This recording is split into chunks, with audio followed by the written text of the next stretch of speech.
अस्सलाम वालेकुम जी। सुबह सवेरे पाकिस्तान में बहुत खुशामदीद। मैं हूँ शिफा यूसुफ ज़ई और मैं हूँ वैस मंगलवाला। मेरी तरफ से भी आप सबको अस्सलाम वालेकुम। खुदा का शुक्र है कि उसने हमें आज की सुबह देखना नसीब फरमाई।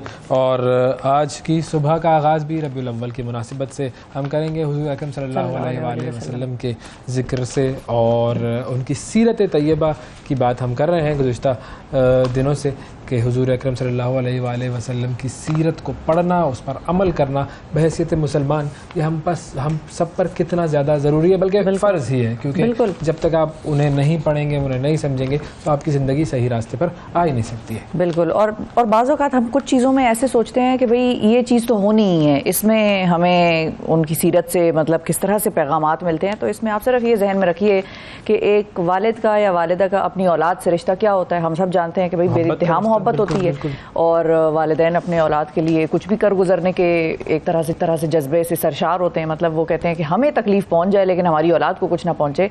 और उसको आप नाज़रीन मल्टीप्लाई बाय 10 कर दें जब हम बात करते हैं नबी अकरम सल्लल्लाहु अलैहि वसल्लम की और उनकी मोहब्बत की, जो उनकी औलाद की तरफ और फिर उनकी औलाद की तरफ हज़रत इमाम हसन और हज़रत इमाम हुसैन अलैहिस्सलाम और हज़रत बीबी फ़ातिमा रज़ी अल्लाह ताला अन्हा। हमें उनके कॉन्डक्ट से, हमें उनकी सीरत से मुतअद्दिद ऐसे वाक़यात मिलते हैं जिसमें वो हमें ये बात सिखा देते हैं कि हमें फॉर ग्रांटेड नहीं लेना है इस रिश्ते को भी सिर्फ इस बुनियाद पर कि भाई ठीक है औलाद जो है वो माँ बाप से पैदा हुई है तो इसमें तो मोहब्बत होगी ही।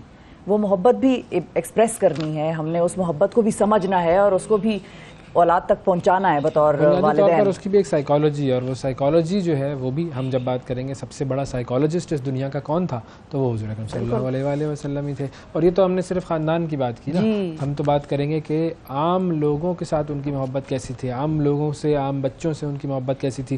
बड़ा मशहूर वाक़या है कि ईद के दिन हुज़ूर अकरम सल्लल्लाहु अलैहि वसल्लम जब नमाज़ के लिए जा रहे थे तो उन्हें एक बच्चा नज़र आया जिसका हाल जो है वो सही नहीं था।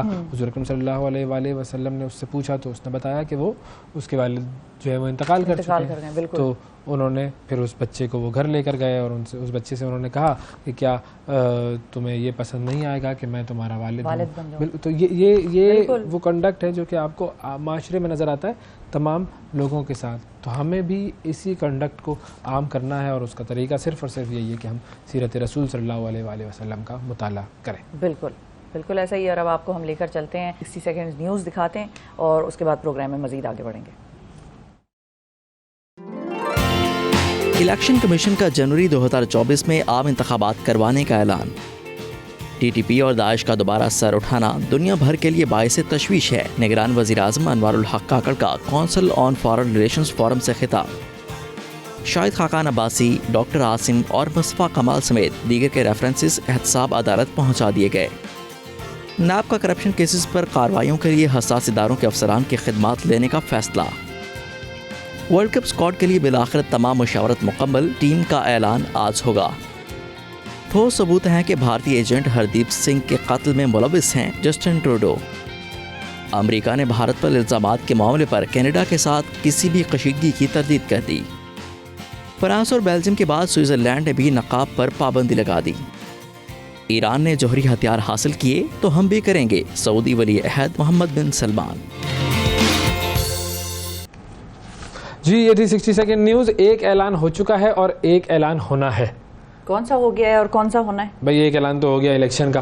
हाँ। कि भाई इलेक्शन होंगे जनवरी में, अगले साल जनवरी में। इन्होंने ऐलान कर दिया। सब कोई अपनी शादी ना रखे उस दिन, कोई किसी किस्म का कोई इवेंट, बच्चे की सालगिरह एक दिन आगे एक दिन पीछे कर ले। जनवरी में ना, अभी तो जब डेट आएगी फिर शादी। जनवरी का आखिरी हफ्ता वो कह रहे हैं, तो उससे पहले जनवरी के आखिरी हफ्ते। तो जो शादियां, निकाह, तकरीबात, वोट डाले शादी करना, क्या मतलब पाबंदी होती है क्या उस दिन? क्या वो लोग छुट्टी वाले दिन का फायदा उठाते हैं? नहीं तो शाम 5 बजे तक वोटिंग होती है भाई। हाँ ये चलो 6 बजे तक हो जाएगी शादी, उसके बाद ही होती है। हाँ ये भी है। अनलेस एंड अनटिल कि आपने किसी ने दिन का किया हुआ है तो फिर सिलसिला तो करें भाई करें। शादियां अहम है, शादी बल्कि ज्यादा अहम है। लेकिन वोट डालना भी ना भूलिएगा जरूर। आप शादी होगी तो मुल्क में वोटर आएंगे ना, तो जो एग्जिस्टिंग मुल्क में वोटर बढ़ेंगे। हाँ ये है। हाँ तो ये जरूरी चीज है इसीलिए ठीक है।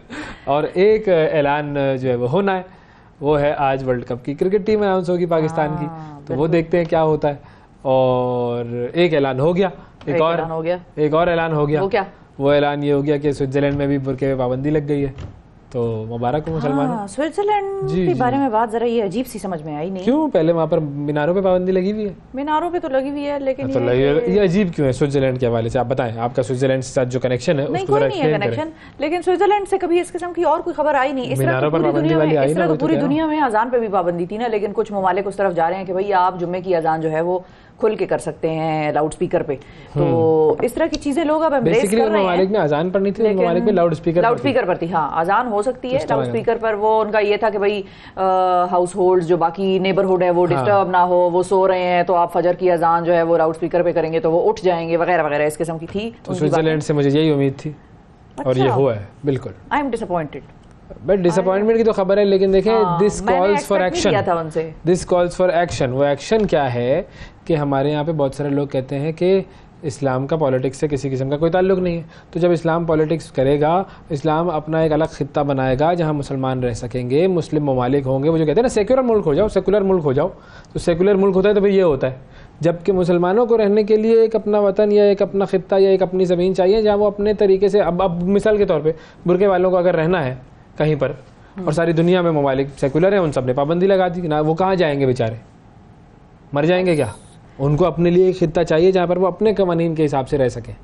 तो ये बेसिकली इस्लामिक पॉलिटिकल कॉन्टेक्स्ट के बड़ा अहम मामला है। वो फिर उस किस्म का मुल्क कनाडा है, लेकिन कनाडा में भी और किस्म के मामला है, बहुत सारे मामला है। तो एलजीबीटी चल रही हैं, अजीब मामला चल रहे हैं भाई। वो कनाडा में अब आती है खबर तो बताता हूँ आपको, बहुत ही बेहूदगी। मैंने तो जब खबर देखी मैंने अपना सर पीटने की कोशिश की। फिर मैंने कहा मैं इनके चक्कर में सर क्यों पीटूं अपना, हरकतें इनकी उल्टी सीधी है। लेकिन बहरहाल बताते हैं आपको। फिलहाल तो हम शुरू करते हैं शादी की तकरीब से। शादी की तकरीब से नाजरीन, शादी की तकरीब और शहनाइयाँ बज गई, और शहनाइयाँ जो है वो बज गई, और वलीमे का भी जो है वो फंक्शन हो गया।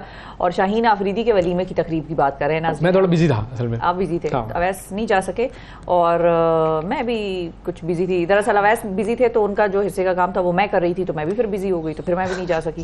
तो ये सारी सूरत हाल थी। बिजनेस है भाई हमारा।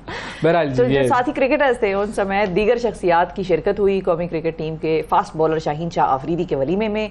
और बड़ी ही, वो इधर एक वर्ड यूज करना बड़ा जरूरी है, पुरवकार तकरीब। पुरवकार होती है, पुरवकार तकरीब जो है। वकार साहब आए थे उसमें?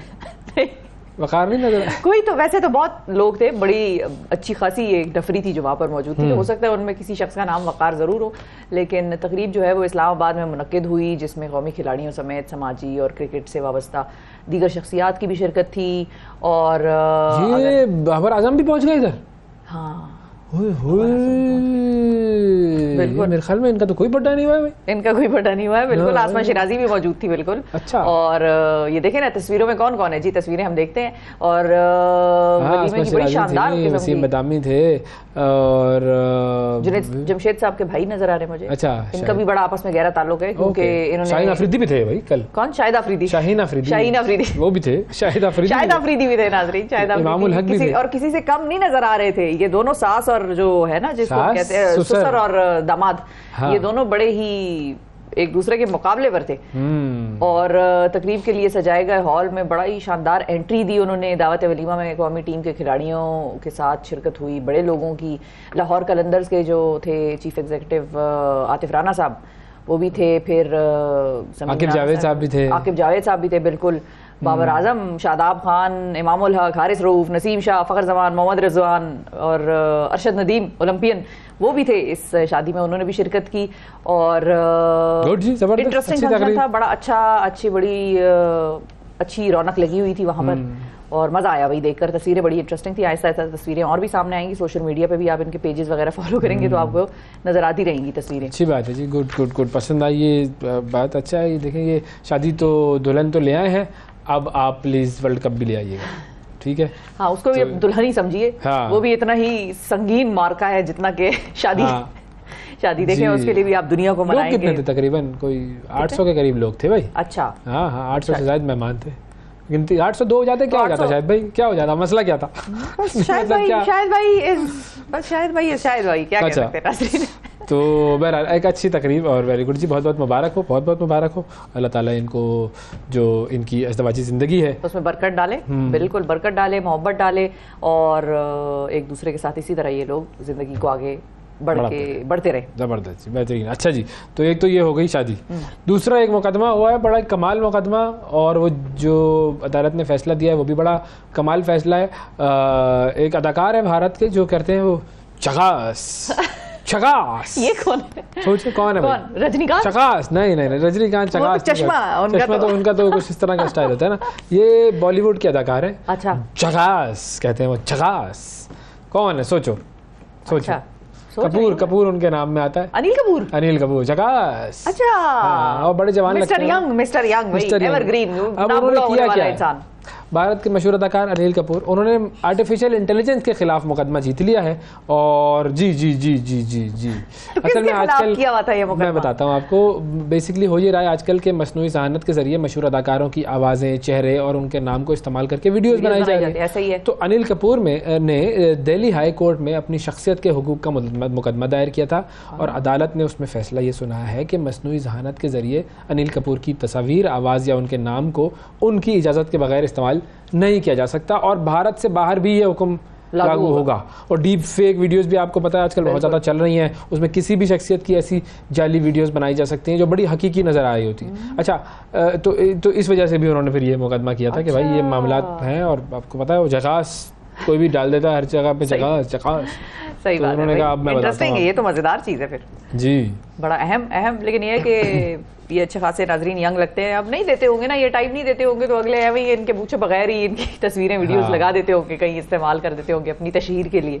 तो ये होता है, इसमें कोई शक नहीं। बिल्कुल कुछ एक्शंस हमें कुछ लीडरान के समझ में नहीं आते, और उसकी एक चीज तो हमने देखी ना कि सऊदी अरब और ईरान करीब आ रहे हैं। क्या बात कर रहे हैं? सटकेला ना क्या उनको तो मैं नहीं कह रही सटकेला, वो दोनों करीब आ रहे हैं। तेल मांगते हैं भाई, हम उनसे दे नहीं रहे, बस वो हमें तेल मांगते तो है ना, हम उनसे इमदाद मांगते हैं।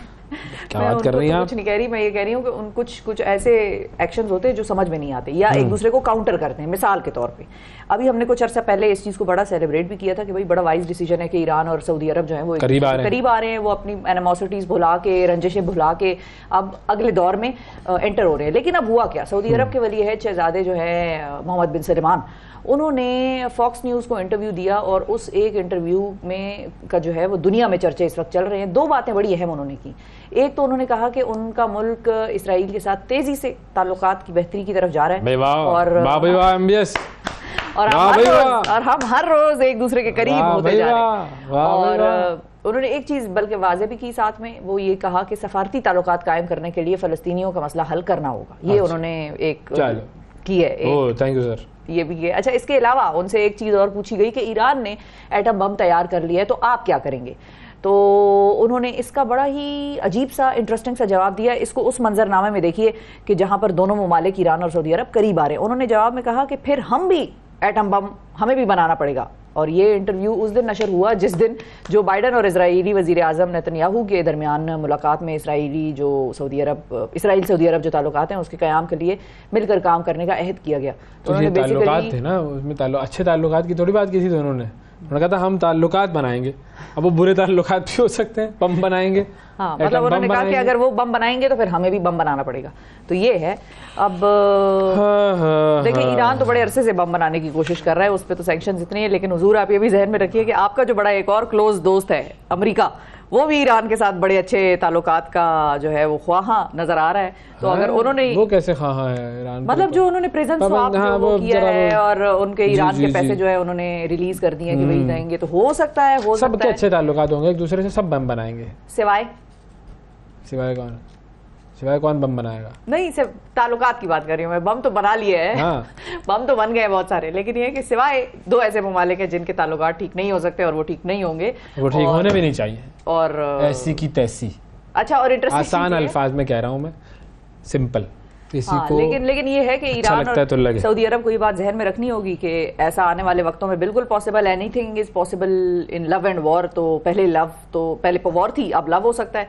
और वो ये है कि हो सकता है सैंक्शंस उठ जाएं ईरान से, अमेरिका कह दे कि भाई हमें सैंक्शंस उठानी है उनसे, तो फिर आप क्या करेंगे हुजूर? इसलिए गेम को उस तरफ ना लेके जाएं जहां इतना अरसा आप लोग चलते रहे, उसको मोहब्बत की तरफ ही लेके जाएं। तो भाई ये फड्डा जो है बहुत पुराना है, बड़ा हिस्टोरिक फड्डा है। अब इसकी तफसील में ना जाएं, कहाँ से शुरू हुआ था और कहाँ से हुआ ये, अमेरिका और ईरान का नहीं, ईरान और सऊदी अरब का। नहीं, मैं तो अमेरिका और ईरान की बात कर रही हूँ कि जो सऊदी अरब कह रहे हैं ना, अगर उन्होंने बम बनाया तो हम भी बनाएंगे। ये तासुर दे रहे हैं कि जिस तरह उन्होंने बम बनाया है सिर्फ आप ही पे अटैक करने के लिए और आप बम बनाएंगे उन्हीं पे अटैक करने के लिए। तो मैं तो वो कह रही हूँ कि अगर एक तरफ ताल्लुकात ठीक कर रहे हैं दोनों ने, एक बड़ी अच्छी बात है, करें, बम के बगैर करें, बम के बगैर करें। और अगर उन्होंने बना भी लिया तो भाई वो बड़े अरसे से बना रहे हैं। अच्छा, वो जो खबर मैं देना चाह रहा था बुनियादी तौर पर, बहरहाल इसको हम ख़त्म करते हैं वाइंड अप के भाई, ये जो इनके ताल्लुकात हैं उसकी हिस्ट्री ज़रा पढ़ ले, लोगों को समझ में आ जाएगा फड्डा क्या है, और फिर उसके बाद अपने फैसले करें। जो हम बात कर रहे थे कनाडा में क्या हो रहा है, कनाडा में स्कूलों में, कनाडा के स्कूलों में जो ऐसे मौज़ूआत पढ़ाए जा रहे हैं जिनका नाम लेते हुए हम झिझकते हैं, हम जिन्स परस्ती, LGBT, ये सब्जेक्ट्स पढ़ाए जा रहे हैं बच्चों को। अच्छा, और उसके ऊपर बड़ा एहतजाज हुआ है। इंटरेस्टिंग चीज ये है कि जस्टिन ट्रूडो जब भी LGBT लिखते हैं उसमें एक और अल्फाबेट डाल देते हैं। LGBT। अभी एक उन्होंने ट्वीट की है, आप बताएं खबर बताएं, मैं उनकी ट्वीट निकालती हूँ फिर मैं आपको अपना पॉइंट बताती हूँ। LGBTQ+ यूं है बेसिकली अब। हाँ, ये तो हमारे लिए है, ये हम अभी तक जानते हैं। उधर और अल्फाबेट बना दिए, चेक करें आप, मैं जब तक आपको बताता हूँ। बेसिकली हम जिन्स परस्ती पढ़ाई जा रही है बुनियादी तौर पर ये स्कूलों में कनाडा के, और वहाँ पर बड़ा एक एहतजाज हुआ है, 1 मिलियन मार्च फॉर चिल्ड्रन। उन्होंने ये एहतजाज किया, उन्होंने बेसिकली कहा कि हम जिनसी और सिनफी शनाख्त पर मुश्तमिल जो निसाब है, सिनफी नज़रिया है, और स्कूलों में जो उन्होंने को एजुकेशन बाथरूम बना दिए, उसके ख़िलाफ़ हम मुजाहरा करते रहेंगे। और एडमिंटन में ये मुजाहरे हुए। उन्होंने कहा कि भाई हम चाहते हैं कि स्कूल्स जो हैं वो हुदूद में रहकर पढ़ाएं, और बेसिकली हेल्दी जो है वो एक बाउंड्रीज होनी चाहिए। इन्होंने तो वो बात ही खत्म कर दी, वो एज अप्रोप्रिएट। हाँ, मतलब सारी दुनिया में बच्चों को आप एक हद के बाद ही आहिस्ता आहिस्ता चीजें उनकी एज के मुताबिक, ताकि वो समझ भी सके, वो घबरा ना जाए, परेशान ना हो जाए। तो इन्होंने तो हर चीज़ एज के हिसाब से ही सिखाई जाती है। लेकिन उन्होंने ये कहा कि जी स्कूल इंतज़ामिया को वालिदैन की तरजीहात का एहतराम करने की ज़रूरत है। और बेसिकली आप जब बेसिक जो चीज़ें पढ़ाते हैं ना, बेसिक बायोलॉजी, मेल फीमेल और वगैरह, बस बेसिक बायोलॉजी जो है वो आप पढ़ा दें। बाकी आप इतनी डिटेल में आप घुस रहे हैं, ये कौन सा तरीका है? बेहूदगी है बल्कि ये कि आप बच्चों के जहनों को ख़राब कर रहे हैं बुनियादी तौर पर। और सिर्फ ये चंद जो दुनिया में जो चुगत लोग हैं उनको फैसिलिटेट करने के लिए और उनको अपने ऊपर सवार करने के लिए ये कर रहे हैं। हाँ, अब वो जो अल्फाबेट्स है ना नाज़रीन, हमारी इल्म में अभी तक जो दुनिया में माना जाता है वो है LGBTQ+। इन्होंने लिखा है 2SLGBTQI+। तो ये पूरा अल्फाबेट लगाएंगे, हर रोज ABCD का सारा निकालेंगे, एक टर्मिनोलॉजी ले आते हैं। लेकिन ये नाज़रीन ज़हन में रखिएगा कि जस्टिन ट्रूडो का भी वक्त जो है वो एक तरह से खत्म होने वाला है। दोबारा इलेक्शंस आएंगे और बड़े आर्टिकल्स इनके हवाले से भी छप रहे हैं। इनके वालिद साहब को शायद ज़्यादा पसंद किया जाता था जब वो वज़ीर आज़म थे कनाडा के। इनके हवाले से तो ये आर्टिकल मैंने ये भी वो चल रहा है, क्या नाम है उसका, मोरूसी चल रहा है। मोरूसी पता नहीं चल रहा है कि नहीं, लेकिन ये कि इनके वालिद साहब ज़रूर वज़ीर आज़म थे। और इनके बारे में लिखा था एक आर्टिकल, बड़ा ही वो पढ़ा गया, और वो था कि Trudeau walk away, Canada's love affair with you is over। तो अब हो सकता है कि वहाँ पर आवाम जो है, जरा इस पे सेगमेंट करेंगे, जिन जिन इलाकों में इलेक्शंस होने वाले हैं उनके जो अहम लीडरान है जो वहाँ पर जीते हुए हैं, उस पर भी हम इंशाल्लाह सेगमेंट करेंगे अपने नुमाइंदों के साथ कि भाई माहौल क्या है वहाँ पर कर लेंगे हम। बिल्कुल। तो ये है सूरत हाल। और एक और चीज़ है बड़ी इंटरेस्टिंग हुआ ये है कि अवैस आपको कैसा लगेगा अगर हमारे यहाँ सेनेट में या नेशनल असेंबली में कोई शॉर्ट्स पहन के आ जाए? बस कपड़े पहन के आए, मैं तो ये कहता हूँ। नहीं, हमारे यहाँ पहन के तो आएगा, हम अभी ना पहनने वाली स्टेज तक नहीं पहुंचे, अल्लाह करे ना पहुंचे। लेकिन अगर कोई शॉर्ट्स पहन के आएगा नाजरीन ऐसे ऐवान में, या चीफ जस्टिस कासिम फाइज़ साहब के सामने कोई वकील खड़ा है शॉर्ट्स में और वो आर्ग्यूमेंट्स दे रहे हैं, अजीब लगेगा ना, ऐसा ही लगेगा। अमेरिकी सेनेट में हुआ है बड़ा इंटरेस्टिंग काम। सदियों से एक गैर तहरीरी ड्रेस कोड जो है उसकी पाबंदी वहाँ पर की जाती रही है, और जिसमें जो है वो प्रॉपर कोट टाई समेत मुकम्मल सूट पहनकर सारे सेनेटर्स वहाँ पर आते हैं। लेकिन अब इस ड्रेस कोड की पाबंदी खत्म कर दी गई है, और इसकी वजह से बने हैं एक अमेरिकी सेनेटर जॉन फेटरमैन, यानी जो शॉर्ट्स पहनकर सेनेट में आ गए हैं। और बड़ी अजीब सी उनका हुलिया था, खुली सी कमीज थी और नीचे शॉर्ट्स थे, और उसी लिबास में वो अपने फराइज सर अंजाम देते रहे। और उन्होंने सेनेट इजलास की सदारत भी उसी लिबास में की। अब सदारत की उन्होंने उस लिबास में, जिम से आ रहे होंगे, कोई करते हुए आ रहे होंगे, ऐसा भी हो सकता है। अच्छा, उनके लिबास पर बड़ी सेनेटर्स की तनकीद हो रही है, लेकिन सेनेट की अक्सरियत रहनुमा जो है वो चक शूमर और ये सारे ड्रेस कोड की पाबंदी नरम इन्होंने कर दी। तो ये सारा सिलसिला हुआ है कि पाबंदी अब उस तरह से सख्त नहीं है, लेकिन ये है कि इन्होंने भी सूट पहनना तो क्या, वो तो शॉर्ट्स में ही आ गए। तो ये हमें इंटरेस्टिंग मुझे चीज़ लगी, मैंने कहा आपको भी नाज़रीन दिखाएं, आप सिर्फ इमेजिन करें। ब्रेक लें भाई, इमेजिन ना करें, ब्रेक लें। सुबह सवेरे पाकिस्तान। वेलकम बैक सुबह सवेरे पाकिस्तान में। आज है जी फिटनेस फ्राइडे में आज हम बात करेंगे अली रज़ा साहब से। फिटनेस ट्रेनर हैं और बड़ी ज़बरदस्त फिटनेस ट्रेनिंग करवाते हैं। अस्सलाम वालेकुम अली। वालेकुम सलाम। कैसे हैं आप? ठीक ठाक हैं? अल्हम्दुलिल्लाह सर। अच्छा जी, तो आज फ्राइडे फिटनेस हमारा सेगमेंट है, उसमें आज हम किन एक्सरसाइजेस पर बात करेंगे? आज हम करेंगे 2 मसल हम जो है ना हिट करेंगे, जिसमें बाइसेप और चेस्ट है। और लड़कियों का लड़कों का एक्सरसाइज होगा एक साथ। उसमें ये होगा कि थोड़ा सा कम फ़र्क होता है। लड़कियों का वर्कआउट जो लाइट वेट के साथ रेपिटेशन मैक्सिमम होते हैं। अच्छा। लड़कों का थोड़ा हैवी वेट होता है और repetition 8 to 10 and 12 repetition. Okay ठीक है, तो चलें सबसे पहले तो ये बताएं बाइसेप होता क्या है? सर एक तो ये है कि ये बाइसेप ट्राइसेप ये मसल्स हैं डिफरेंट। ठीक है जी। अब कुछ लड़कियाँ जैसे उनका वो ज़्यादा खाना खा लेती हैं और वो फैटी हो जाती हैं। अब वो क्या करती हैं कि जो बाइसेप है, बाइसेप की जो एक्सरसाइज है वो कहती हूँ मैं हेल्दी हो रही हूँ, मैं क्यों हेल्दी हो रही हूँ। अब इसमें उनको क्या ये करना है कि आप पहले नंबर पर मेंटली परेशान ना हो जाए, स्ट्रेस मत ले इस चीज़ का कि आप हेल्दी क्यों हो गए हो, आप मोटी क्यों हो गए, ऐसा बिल्कुल भी नहीं है।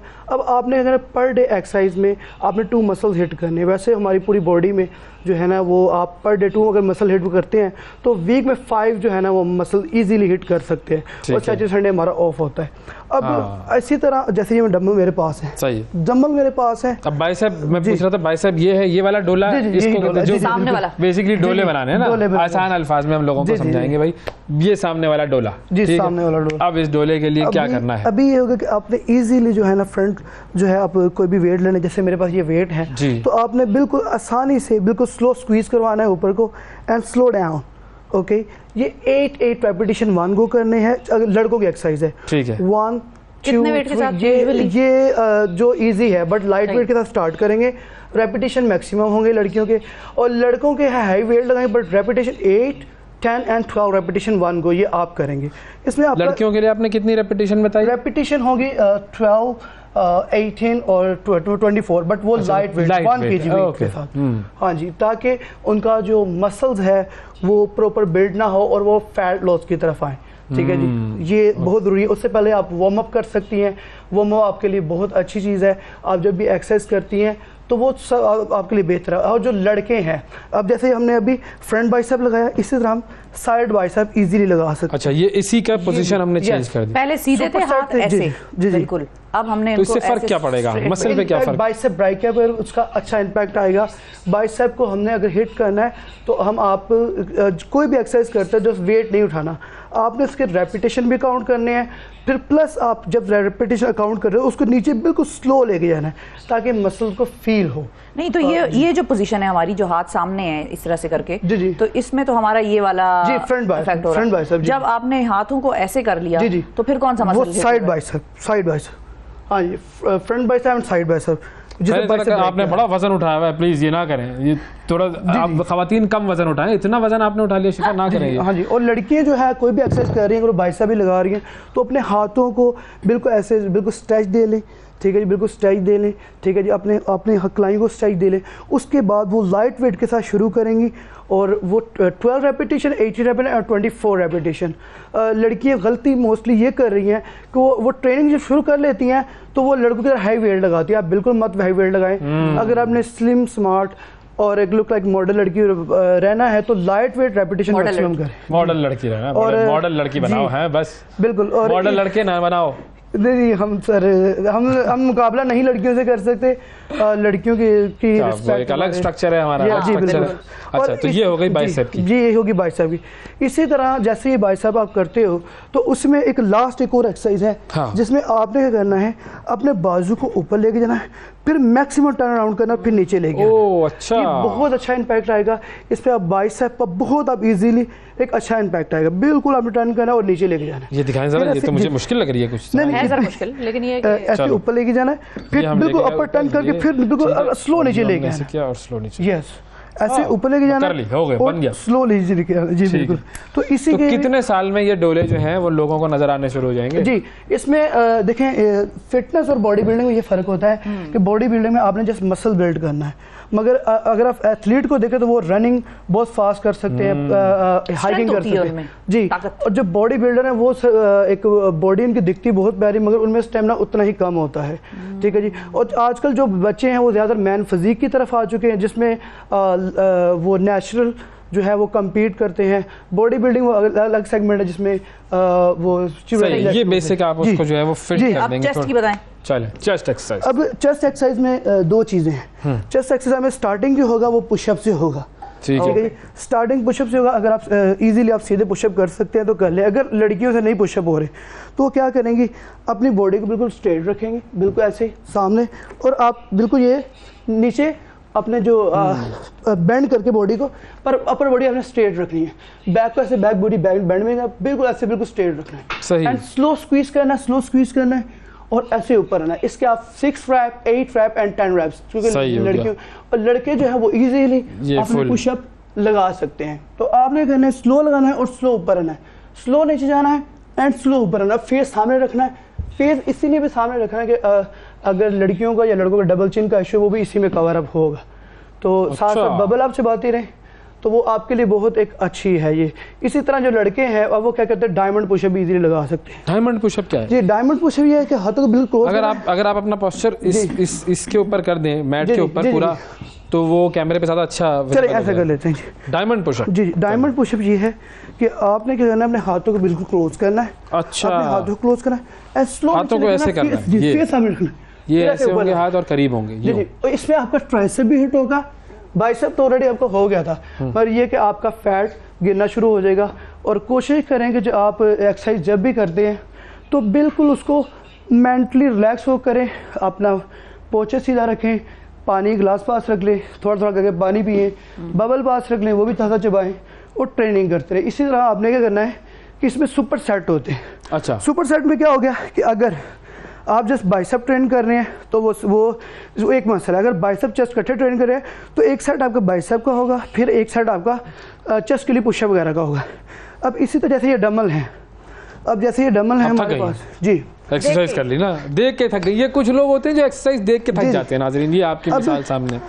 अच्छा, जैसे हमारे पास ये डम्बल हैं, अब डम्बल का यूजिंग क्या है कि स्पेशली जो गर्ल्स हैं अब वो डम्बल ना करें, ठीक है जी। डम्बल का उनका यहाँ से कोई ताल्लुक बनता ही नहीं, ठीक है। मगर वो क्या करें कि साथ साथ जैसे ये पुशअप करती हैं, ठीक है जी, तो पुशअप के साथ साथ जैसे ये पुशअप किया तो गर्ल्स क्या करें कि थोड़ा सा कोबरा टच दें, बैक आए फिर आगे को आए, बैक आए फिर आगे को आए। ये गर्ल्स के लिए स्पेशली। ओके, बैक आए फिर आगे को आए और ऊपर फेस ऊपर रखें, बिल्कुल छत। अच्छा, ये पाँव आपके जमीन पर है पूरे? जी जी, पाँव जमीन पर है। ऐसे अपने छत को देखना है, छत को देना, ऐसे होल्ड देना मैक्सिमम। जैसे आप होल्ड देते हैं तो बहुत अच्छा और बहुत इजी वर्कआउट है।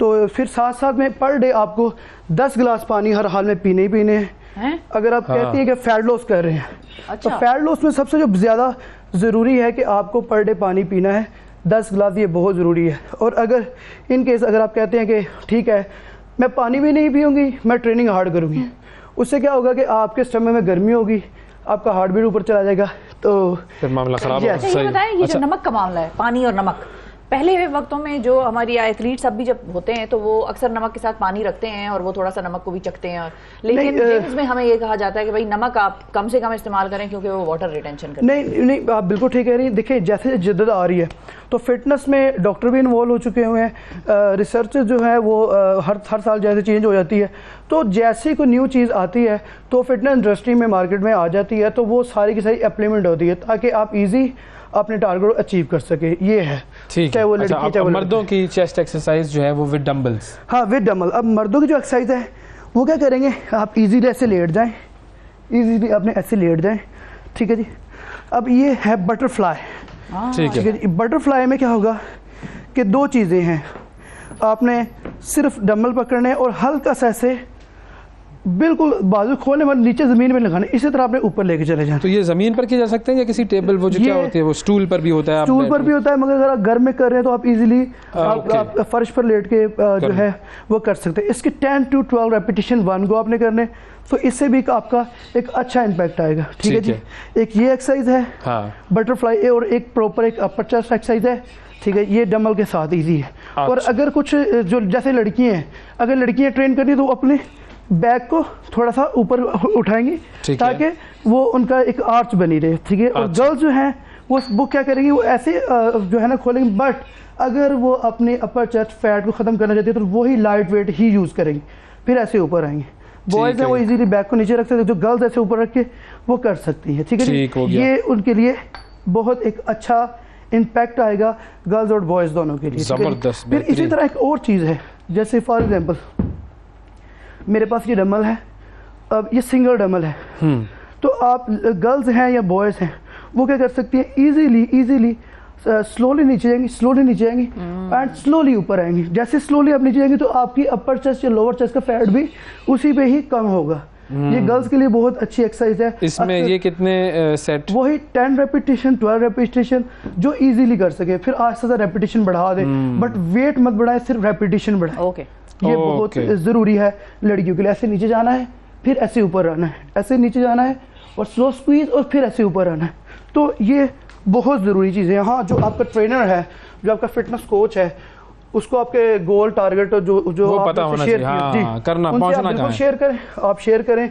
जब आप शेयर करते हैं तो फिर जो आपका कोच होगा वो इंशाल्लाह वो फिर आपकी हेल्प करेगा। ऑल इस्लामाबाद, ऑल पाकिस्तान में जितने भी हमारे यंगस्टर हैं, तो 15 साल से लेकर 20 साल तक प्लीज़ अपनी फिटनेस जर्नी को लेके आगे बढ़े, क्योंकि आप लोग हमारे स्टार हो आने वाले वक्तों में। आप ही लोगों ने वतन अजीज़ को संभालना है, डिफरेंट फोर्सेस में आप ही लोगों ने जरूरी है। ये जब तक फिटनेस नहीं होगी उस वक्त तक बात नहीं बनेगी। थैंक यू अली रज़ा, बहुत शुक्रिया आपका, वक्त दिया आपने। और हम करते रहेंगे, फिटनेस सिखाते रहेंगे, हम पूरी कोशिश करते रहेंगे कि आपको जो है वो हम फिट बना कर छोड़ें। भाई फिट बनाना है हमने। ये कौम जो है ना, ये फिटनेस से दूर है बुनियादी तौर पर। बिल्कुल। हो क्या रहा है कि हम सब फिटनेस से दूर हैं, बिल्कुल ऐसे बहैसियत कौम फिटनेस से दूर हैं हम। और हमारे यहाँ तो बहुत वैसे एथलीट एक ज़माने में पाए जाते थे। और आप नाजरीन पुराने वक्तों का और नए वक्तों से कंपैरिजन अगर करें तो आज का बच्चा बिल्कुल ही जिसको कहते हैं ना कि ख़त्म है, उसमें कोई एक्सरसाइज, कोई गेम, कोई स्पोर्ट का कोई जोश जज्बा है ही नहीं, बहुत कम, शाज़ो नादिर। और पुराने वक्तों में अगर आप देखें मोबाइल वाला गेम, ये वाला जज्बा है उसका। और पुराने वक्तों में अगर आप देखें तो आप अपनी फैमिली में पूछिएगा, आप अपने चचाओं से पूछें, मामुओं से पूछें, अपने वालिद से पूछें, हर शख्स किसी न किसी स्कूल के, कॉलेज के स्पोर्ट में, कंपटीशन में हिस्सा भी लेता होगा और किसी न किसी एक स्पोर्ट का वो माहिर जरूर होगा, चाहे वो टेबल टेनिस। स्कूल में कोई स्पोर्ट्स किया? जी। कौन सा? वॉलीबॉल भी किया, क्रिकेट मैंने किया, लेकिन मेरा नाखून टूट गया, कैच आउट कर दिया था मैंने किसी को, फिर उसके बाद मैंने क्रिकेट छोड़ दिया। ये सही किया आपने। लेकिन नाजरीन वॉलीबॉल, बैडमिंटन और टेबल टेनिस में शौकिया करती थी। कोई मुझे प्रोफेशनल लेवल का आता नहीं है, लेकिन यह है कि हम वॉलीबॉल का मुझे शौक था। अच्छा। तो वॉलीबॉल में बड़ा मजा आता था, और कभी क्लास में मूड नहीं भी हो रहा होता था, बंक करने का भी मूड है। ये सच्ची बात है, जब करना शुरू हो जाते हैं ना लोग, इम्प्लीमेंट करना शुरू हो जाते हैं, ये ना करें आप। लेकिन आप अपने पुराने वक्तों में अपने बुजुर्गों से या बड़ों से जरा पूछें कि वो किस किस स्पोर्ट में थे। ऐसा आपको शायद ही कोई शख्स मिले जो कहे मैं किसी स्पोर्ट में नहीं था। पूछें, बड़ों से पूछे ना, आप बताएं आते हैं। हाँ, पूछना पड़ता है, बट आप पूछना चाहिए सर। हाँ, मतलब लेकिन मैं एज वाइज तो बड़ा हूँ ना, मैं धोखा ना खाइएगा, तजर्बा वाइज बड़ा हूँ। नंबर है। हाँ, age is just a number. बिल्कुल। तो मैं हॉकी खेलता था और मैंने जो है वो टेबल टेनिस बहुत खेला है, उसके अलावा बहुत सारे गेम्स खेले। तो उसी में हमारी फिटनेस आ जाती थी। यस। चलिए जी, ये फिटनेस का सेगमेंट हम कोशिश करते रहेंगे कि आपको फिट बनाएं। बहुत ज़बरदस्त। थैंक यू जी, थैंक यू, बहुत शुक्रिया। वक्फा लेते हैं नाजरीन, वक्फे के बाद दोबारा हाजिर होंगे, हमारे साथ रहिएगा। सुबह सवेरे पाकिस्तान, सुबह सवेरे पाकिस्तान, सुबह सवेरे पाकिस्तान। वेलकम बैक जी, सुबह सवेरे पाकिस्तान में एक मरतबा फिर खुश आमदीद। पाकिस्तान में बहुत सारे ऐसे इदारे हैं जो कि लोगों को रिलीफ देने के लिए, लोगों की भलाई के लिए, लोगों को मुश्किलात से निकालने के लिए काम कर रहे हैं। और उन्हीं में से आज एक ऐसे इदारे का हम जिक्र करेंगे जिनको एक बड़ी ही ज़बरदस्त शख्सियत चला रही हैं। एडमिरल रिटायर्ड मोहम्मद आसिफ संदेला साहब, पाकिस्तान के निशान इम्तियाज़ भी हासिल किया उन्होंने मिलिट्री का, और 19th chief of naval staff रहे, और उन्होंने शुरू की मुआविन फाउंडेशन। अब ये मुआविन फाउंडेशन क्या करती है, किन किन डोमेन्स में मुआवनत फराहम करती है लोगों को, हम इन्हीं से जानेंगे। अस्सलाम वालेकुम सर। वालेकुम अस्सलाम। बहुत शुक्रिया सर, आपने वक्त Thank you, निकाला। thank सबसे you. पहले तो ये बताएं, आप किस किस शोबे में किन किन के मुआविन हैं? हम मुआविन हैं बच्चों के जो तालीम हासिल करते हैं, हम मुआविन हैं वालिदैन के, हम मुआविन हैं टीचर्स के, हम मुआविन हैं हुकूमत के। अच्छा, हुकूमत के मुआविन हम इस तरह से हैं कि हम, अगर आप इजाज़त दें तो, हम क्या करते हैं और क्यों करते हैं। बिल्कुल, ज़रूर। क्या है, प्राइमरी और एलिमेंट्री एजुकेशन पे हम फोकस करते हैं, रूरल एरिया। ठीक। और ये क्यों करते हैं हम? ये करते हैं हम इसलिए कि बुनियाद ठीक होगी तो बिल्डिंग ठीक होगी। ऐसा ही है। दूसरा काम, वो क्या कहते हैं ना, गवर्नमेंट स्कूल में ज़्यादा काम करते हैं। क्यों? गवर्नमेंट स्कूल पूरे मुल्क में फैले हुए हैं, लेकिन बदकिस्मती से वहाँ बच्चे अब पढ़ नहीं पा रहे। मैं खुद गवर्नमेंट स्कूल का पढ़ा हूँ, उस doctor Abdul Salam government school से बड़े-बड़े लोग हमारे, बड़े लोग आए हमारे गवर्नमेंट स्कूलों में पढ़े। और तीसरा कि स्किल डेवलपमेंट कोई कराया जाए बच्चों को और बच्चियों को। ज्यादा फोकस हमारा वैसे बच्चियों पे है, सही, क्योंकि अच्छा। उनको ज्यादा कोशिश करते हैं हम कि उनकी मदद करें। तो ये मोटी बात है। तो मुआविन फाउंडेशन का ख्याल कैसे आया, शुरू कैसे हुई, आगाज कैसे किया आपने इसका? ज़िंदगी में मेरा ख्याल है कुछ आते हैं ऐसे मौके या ऐसे ट्रिगर्स, मैं कहता हूँ कि ट्रिगर्स आते हैं जो आपके रास्ते जो है ना तयन करते हैं आइंदा के लिए। मैं था डिफाइनिंग मोमेंट्स। वैसे तो दो मैं कहूँगा, एक ये है कि मुझे एक ईमेल आया random, I didn't know the boy, कि सर मैं कैडेट कॉलेज कोहाट में पढ़ता था, मैट्रिक में 90% नंबर लिए, अब पढ़ नहीं पा रहा, can you help? And this is when you were the chief? No. Afterwards. 2004, before, much before. Okay. 2011 में ये बच्चा डॉक्टर बना, और इसके साथ साथ फिर कोई एक बच्ची भी डॉक्टर बनी, कुछ और बच्चे, बट इंडिविजुअल लेवल पे। दिस मस्ट बी CPU में कहीं होगा। हाँ, कि भाई करना है इनके लिए कुछ। जब मैं चीफ था तो मैंने एक किताब पढ़ी, 3 Cups of Tea।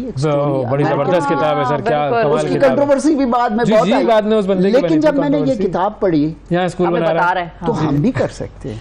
ये आप समझ लें कि इधर से मेरा क्योंकि ट्रिगर वो है। अमेरिकन में फंस गया था उस पूरे जो अपने हाँ। टूर के दौरान वो फंस गया था, और फिर उसकी किस तरीके से हमारे लोगों ने उसका ख्याल रखा, वो सारी कहानी उसकी बड़ी जबरदस्त। लेकिन इसके साथ एक और मैं बता दूं कि उसकी अमेरिका में बड़ी कंट्रोवर्सी हुई, उस जो ऑर्गेनाइजेशन उसने बनाई उससे उसको बैन कर दिया। जी, अलग कर दिया उसको। कंट्रोवर्सी बड़ी बाद में हुई कि झूठ बोला या कुछ इस तरह की बात है, लेकिन बहरहाल लेकिन हमारे यहाँ एक चीज ये भी है कि हमारी कौम वैसे तो देने में बड़ा हाथ रखती है, खुला हाथ रखती है, लेकिन जो बाहर से कोई आके पाकिस्तान में कुछ करते हैं तो वो जाहिर है उनकी डॉलर की ग्रांट्स होती हैं, वो अपने साथ डॉलर लेके आते हैं। उनके लिए इन्वेस्ट करना किसी निज़ाम को बेहतर बनाने में, तालीमी निज़ाम को मिसाल के तौर पे आसान होता है। उसके मुकाबले में आपको क्या चैलेंजेस हुए जब आपने ये इनिशिएट किया और फिर फंडिंग की तरफ आप गए? एक तो जो अच्छा काम होता है ना, कभी आसान नहीं होता। मेरा ख्याल ये, जनवरी में फजर की नमाज के लिए उठना आसान नहीं होता, लेकिन मेरा ख्याल है सवाब सबसे ज्यादा उसी का होता है। तो इसीलिए मैं कह रहा हूँ ना, अच्छा काम जो है ना उसमें चैलेंजेस हर की, और चैलेंजेस जो है फिर आपको और हमें अल्लाह ताला ने बनाया है इस तरह के, फिर इस चैलेंज को अगर मतलब इन्हीं को हमने टैकल करना है। हाँ, बिल्कुल। पहला हमने कोशिश ये की कि हम जो कुछ कर सकते हैं, हमारी जो टीम है, हमारे दोस्त हैं, हम वो करें।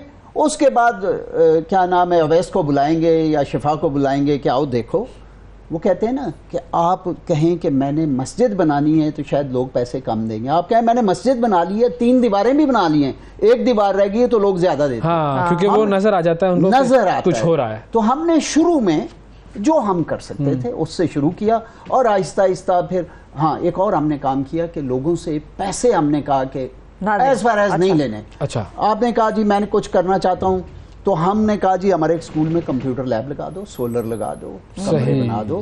तो सॉफ्टवेयर सॉफ्ट जो है ना इसका पार्ट, उस पे हमारा ज्यादा, कमरे फर्नीचर ये ठीक है, ये भी होना चाहिए, बट ज्यादा जोर है हमारा सॉफ्टवेयर नो, सॉफ्टवेयर क्या है? उस्ताद होना चाहिए, हाँ, उसकी तरबियत जिसने होनी उस निज़ाम चाहिए, को चलाना है, हाँ, अगर उसकी तरबियत होनी चाहिए, और फिर उसके बाद कोई सवाल पूछने वाला भी होना चाहिए। अकाउंटेबिलिटी। सवाल नहीं पूछते तो फिर बस यही मसला होता है जो हो रहा है। तो मैं ये कहता हूं कि हम, कोशिश हमारी ये है, अगर आप इजाज़त दें तो मेरे ख्याल में 2 मसाइल हैं मेन, प्राइमरी और एलिमेंट्री एजुकेशन हमारे मुल्क के गाँव के एरिया में। एक है उस्ताद, होता ही नहीं है, वो जाते ही नहीं है, नहीं बिल्कुल। है तो आता नहीं, आता है तो पढ़ाता नहीं, पढ़ाता है तो ठीक नहीं, बिल्कुल ये एक मसला है। इसका हल कोई इतना बड़ा मुश्किल नहीं है।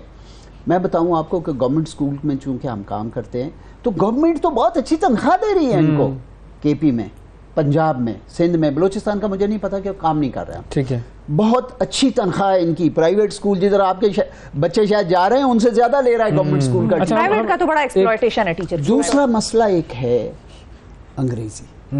अंग्रेजी पढ़ना आज की वक्त में ये कहना कि जी अंग्रेजी नहीं मैंने पढ़ी, बिल्कुल जरूरत है, ये बुनियादी जरूरत है, ये पूरी दुनिया की इंटरनेशनल लैंग्वेज, टेक्नोलॉजी की लैंग्वेज है, पढ़ना है इसको। लेकिन अंग्रेजी पढ़ना और अंग्रेजी में पढ़ने में बहुत फर्क है। हम कोशिश कर रहे हैं कि प्राइमरी और केजी वाले बच्चे को अंग्रेजी में पढ़ाएं, ना उसको खुद आती है, ना उसकी माँ को आती है, ना बाप को आती है, ना उसके टीचर को आती है। तो क्या करेगा फिर वो? बिल्कुल, तो वो याद तो कर सकता है शायद, हाँ, रट ले, समझ नहीं सकता। तो इसके ऊपर हमने एक बड़ा कॉन्सेप्चुअल लर्निंग पे काम किया और हम गए खान एकेडमी, एक अमेरिका में रेज, RAYSE रेज एकेडमी, ये सारी जो है अंग्रेजी में। Finally we found somebody here in Islamabad, Sabaq Foundation. अच्छा, उन्होंने वीडियोस बना के, और सॉफ्टवेयर कंपनी है, इकबाल नाम है उनका, उन्होंने वीडियोस बना के इंटरनेट पे अपलोड कर दी, जो मर्जी देखे। हम गए उनके पास कि भाई हम तो गांव में हैं, इंटरनेट नहीं है, इंटरनेट है तो स्पीड नहीं है, बिजली नहीं है। उन्होंने हमारे लिए स्पेशल एक सर्वर बना के हमें सारा डेटा डाल दिया। भाई, वाह वाह वाह। हमने एक क्लासरूम में एक टीवी रख के, कभी 10वीं क्लास, कभी 8वीं, कभी 9वीं, उनको पढ़ाना शुरू किया। अब आप हमारे स्कूलों में जाए, शेखुपुरा में खास तौर पे, majority of the classroom will have TV, if not all 2 or 3 in each classroom. और पढ़ाया वहाँ पे, टीचर जो है वो उसकी ट्रेनिंग की है हमने, और उसको पढ़ाया जा रहा है उर्दू में, और उसकी वीडियो जो है पढ़ाने के बाद 7-8 मिनट की वीडियो होती है, वो भी उर्दू में, उसके बाद सवाल जवाब है। तो ख्याल है हमारा कि इससे बच्चों की समझ में फ़र्क पड़ रहा है। सर, ये तरीका दुनिया के बहुत सारे स्कूलों में ये राइज है। जी बिल्कुल है। और बहुत सारे स्कूल जो है वो वीडियो बेस्ड लर्निंग और असिस्टेड बाय टीचर इस तरीके से वो काम कर रहे हैं। बिल्कुल, आप तो कहते हैं ना, हो सकता है आगे आगे टीचर ही ना हो, बच्चे खुद ही पढ़ रहे हो। बिल्कुल, लेकिन मैं समझता हूँ कि टीचर की बड़ी जरूरत है, जरूरत है, जैसे माँ की जरूरत है और बाप की तरबियत आनी है, वो टीचर और माँ बाप ने करनी है। इसके साथ मैंने ये 2 मिसाइल बताए। दूसरा हमारा कंपोनेंट जो है भाई, morals and ethics is very important. कोशिश करें कि हम इंसान बनाने की कोशिश करें, और उसके लिए एक प्रॉपर स्ट्रक्चर्ड प्रोग्राम हमने बनाया हुआ, वीडियो भी दिखाते हैं बच्चों को, टीचर्स लेक्चर देते हैं, ट्रेनिंग करते हैं। और तीसरा है स्किल डेवलपमेंट। स्किल डेवलपमेंट आजकल हमने नया शुरू किया। देखिए, आज का ज़माना है कंप्यूटर। हमने इस वक्त 10 लड़कियां, 11 बच्चे स्कर्दू में गाँव से लेके आए हैं, जिन्होंने मैट्रिक किया हुआ है, बेचारे गरीब हैं, कहीं नहीं, कुछ नहीं जानते। कंप्यूटर सिखाए उनको, फ्रीलांसिंग सिखा रहे हैं, डिजिटल मार्केटिंग, ई-कॉमर्स। और हमारा ख्याल है, काम तो मर्जी से, अल्लाह की मर्जी से होना है, कि ये बच्चे इंशाल्लाह after we finish the course ये कुछ ना कुछ काम कमाने के। ये एक मैं बता रहा हूँ। दूसरा हमने कहा, शायद आपको पता हो, आप लोग तो बड़े लोगों से मिलते हैं ना, पता आपको गिलगित बल्तिस्तान में 60 से 70% फ्रूट ज़ाया हो जाता है, क्योंकि ना सड़क है, दूर दराज इलाकों में ला ही नहीं सकते बेचारे। और फिर खुबानी, चेरी, शहतूत, ये तो बड़ी जल्दी ख़राब हो जाता है। तो हमने ये किया वहाँ पे, अगेन 54 वीमेन गाँव में, घांचे, शिगर, खारमांग में, जहाँ हमारे स्कूल हैं, उसी इलाके को हमने पिक किया था, जिधर काम हो रहा उसी को करें।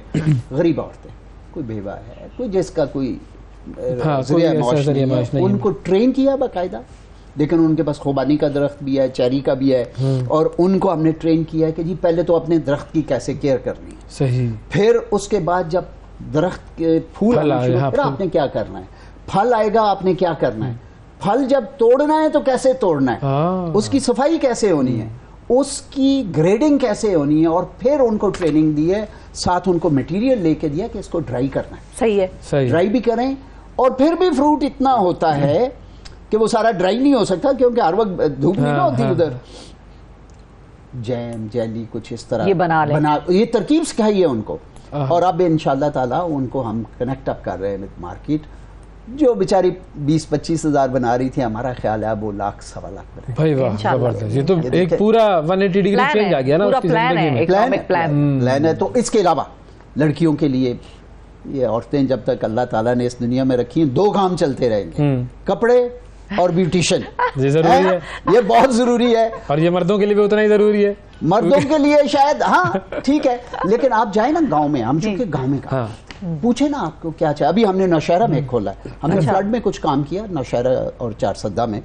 तो नौशहरा में हमने पूछा कि इधर हम कुछ औरतों के लिए करना चाहते हैं। उन्होंने कहा जी हमें आप ड्रेस मेकिंग के। सही। अभी पिछले महीने हमने बाकायदा मशीन ने एक छोटा सा घर लिया है, उसको किराए पे उसको रेनोवेट किया है, उसके पंखे शंखे लगाए हैं, वॉशरूम बनाए हैं और मशीनें लगाई हैं।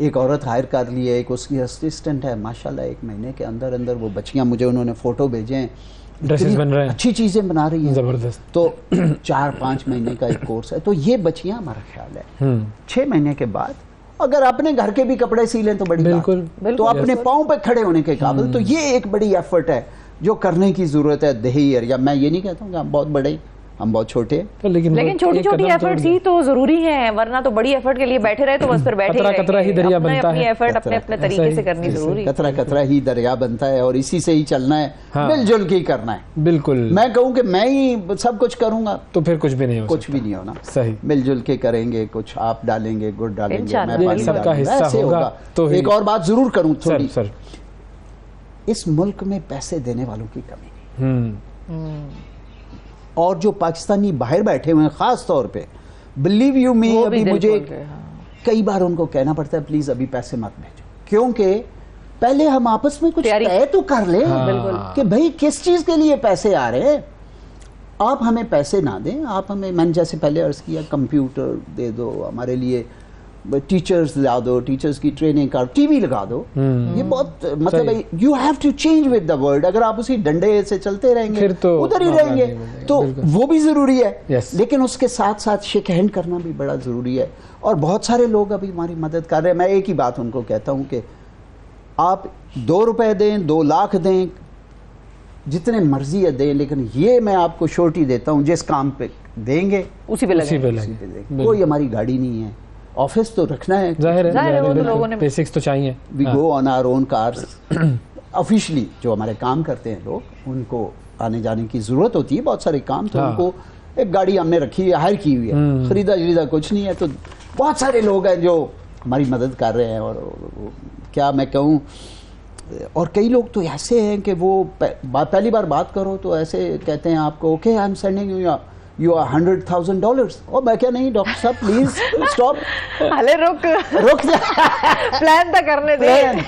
प्लान वी मस्ट प्लान, ऐसे तो नहीं। तो बहुत सारे, मैं ये कहना चाहता हूँ, अगर लोगों को ये आपके ऊपर ट्रस्ट हो, आप देखें अखुवत, बिल्कुल। ईदी फाउंडेशन, बिल्कुल। Yes, yes। पॉलिटिक्स ना हो जाए, इंडस हॉस्पिटल, बिल्कुल, शौकत खान, बिल्कुल। लोग दे रहे हैं बड़े पैसे, काम कर रहे हैं क्योंकि लोग, और trust है। जबरदस्त ट्रस्ट है तो ट्रस्ट पे तो हाँ, लोग दुनिया बहुत कुछ ट्रस्ट से देने ही को चलती तैयार है। है। बिल्कुल बिल्कुल। बिल्कुल ऐसे ही। बिल्कुल। बहुत शुक्रिया sir, thank you very much. आप तशरीफ़ लाए और मोविन फाउंडेशन के बारे में हमें आगाही दी। और जो भी लोग देख रहे हैं मोविन फाउंडेशन से कनेक्ट हों, देखें प्रोजेक्ट्स क्या क्या हो रहा है, कैसे लोगों की ज़िंदगियाँ तब्दील हो रही हैं, और फिर जुड़ जाएं। अच्छे कामों के साथ जुड़ना बड़ा ज़रूरी है। वक्फा लेते हैं, वक्फे के बाद दोबारा हाजिर होंगे। सुबह सवेरे पाकिस्तान, सुबह सवेरे पाकिस्तान, सुबह सवेरे पाकिस्तान। वेलकम बैक जी। सुबह सवेरे पाकिस्तान में एक मरतबा फिर खुशामदीद। कल एक ख़बर मैंने देखी और ये ख़बर थी कि जी मदरसे से छुट्टी क्यों की, मौल्लिम का 13 साला शागिर्द पर तशद्दुद। और वो जो तशद्दुद था जी, वो बच्चा था अनस उसका नाम था, मिल्लत पार्क में वो मदरसे में पढ़ता था, बारिश की वजह से उसने छुट्टी की और जो मौल्लिम साहब थे जब उन्होंने देखा कि जी इसने छुट्टी की है तो उसके बाद उसके ऊपर उन्होंने किया तशद्दुद करने के बाद जो है वो ज़ख्मी हालत में वो पहुँचा अस्पताल और बच्चा जो है उसकी हालत अभी वो तशवीशनाक सूरत हाल में है। सोटियों से भी सुना कि इस खबर में सोटियों से भी उसको बच्चे को मारा गया। बिल्कुल, अब ये एक मिसाल हमारे सामने आई, लेकिन ज़ाहिर है हम ये मिसाल ऐसी नहीं है कि हम कहेंगे भाई हर एक शख्स ऐसा कर रहा है, लेकिन हमें बुनियादी तौर पर जो दीन सिखाने का तरीका हुज़ूर अकरम सल्लल्लाहु अलैहि वसल्लम ने बताया था कि बच्चों को दीन किस तरह सिखाया जाए, क्या कहीं हम उससे दूर तो नहीं हो गए? बहुत सारे मदारिस में बड़ा अच्छा काम कर रहे हैं, बड़ा ज़बरदस्त काम कर रहे हैं और बड़े अच्छे तरीके से वहाँ पर तालीम दी जाती है, लेकिन इस तरह के वाक़यात गाहे बगाहे हमारे सामने आते रहते हैं। ये वाक़यात क्यों हैं और कैसे रोका जा सकता है और हुज़ूर अकरम सल्लल्लाहु अलैहि वसल्लम का जो तरीका था वो क्या था, इस पर आज बात करेंगे। हमारे साथ मारूफ आलिम दीन फ़ारूक अल-क़ादरी साहब मौजूद हैं। अस्सलाम वालेकुम। वालेकुम अस्सलाम व रहमतुल्लाह। बहुत शुक्रिया आपने वक्त निकाला प्रोग्राम के लिए। सबसे पहला तो आगाज़ ही यहाँ से करते हैं कि नबी अकरम सल्लल्लाहु अलैहि वसल्लम ख़ास तौर पे जब बच्चों के साथ दीन सिखाने का, उनको अल्लाह ताला के बारे में बताने का, पैगाम बताने का जो सिलसिला करते थे वो किस तरह से होता था? जी बिस्मिल्लाह रहमान रहीम।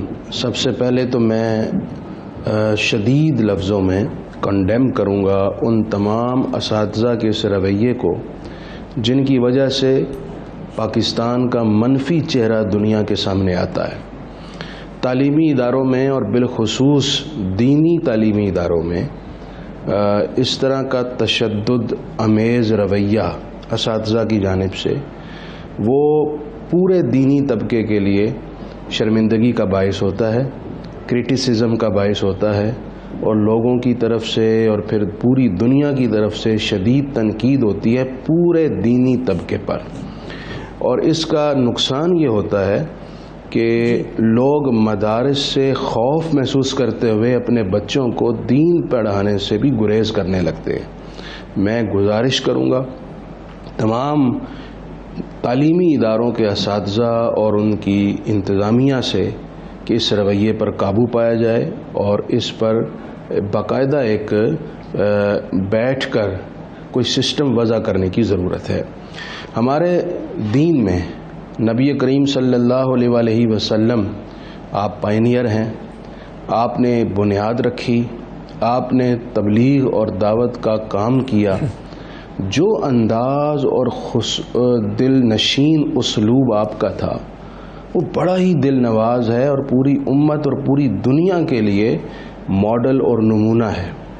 आप सल्लल्लाहु अलैहि वसल्लम को ख़ुद अल्लाह ताला ने दावत दीन के लिए जो उसलूब इख्तियार करने का हुक्म दिया उसमें 3 बातों को बतौर ख़ास पेश नज़र रखने का अल्लाह ने अपने रसूल को फरमाया।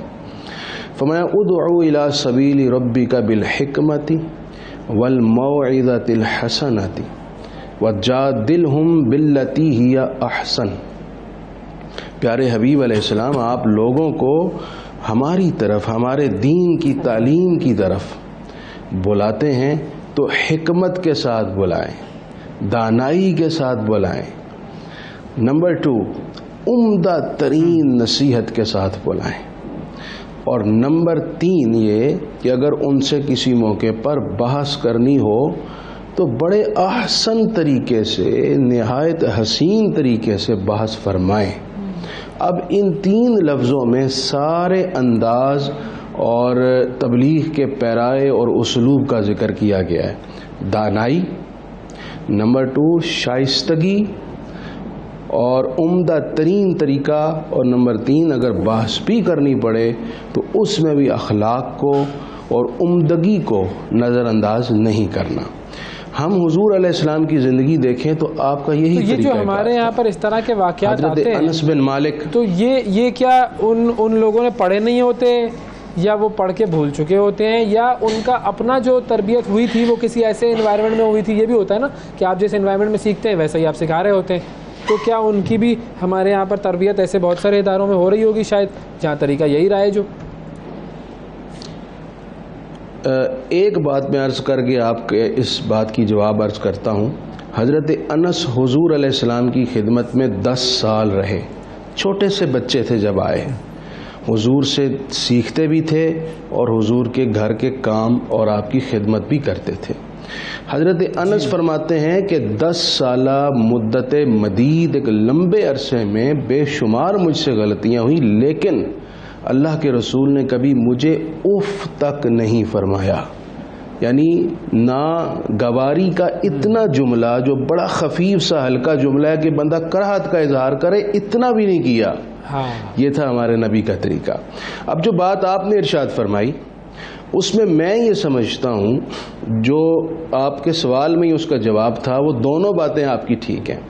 नंबर 1 तरबियत का बहुत फुकदान है, और नंबर 2 मुमकिन है कि जिस माहौल में उन्होंने पढ़ा है और जो उनकी तबीयत और आदत बनी है, आज वो अपने तलामिज़ा पर भी उसी को अप्लाई कर रहे हैं।